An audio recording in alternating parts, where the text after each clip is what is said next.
Aquest és un compostador típic de jardí, és el model més econòmic, més petit que tenim, més de 300 litros, és de la Casa Graf, es diu EcoMaster,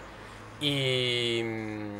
consisteix bàsicament en 4 parets amb una tapa. Els compostadors de jardí no estan separats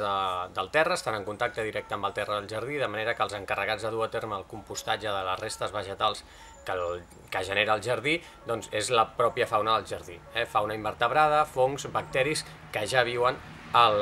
jardí i que penetraran per la part de baix del compostador i aniran compostant doncs, tot el que nosaltres hi anem abocant. Com ho hem de fer això? Doncs obrint la tapa, anar tirant totes les restes vegetals i el que hem de fer és intentar combinar textures, textures riques en carboni combinades amb textures riques en nitrogen. El nitrogen seria tot el que és més verd, per exemple fulles molt tendres o sobretot gespa, que és el que més abunda al jardí, i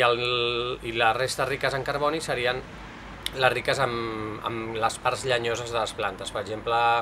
fulles seques, restes de branques, escorça, etc. És molt important combinar aquestes dues textures, aquests dos tipus de matèria per aconseguir un bon compostatge, perquè si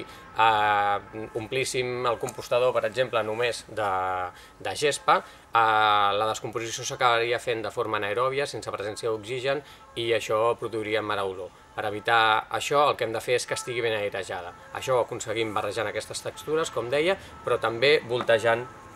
el compost sovint, amb un airejador com aquests, tipus barrina,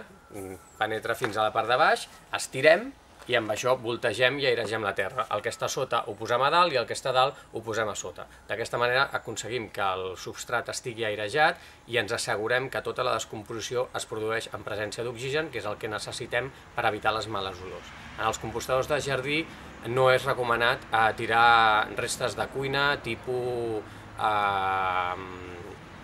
ossos,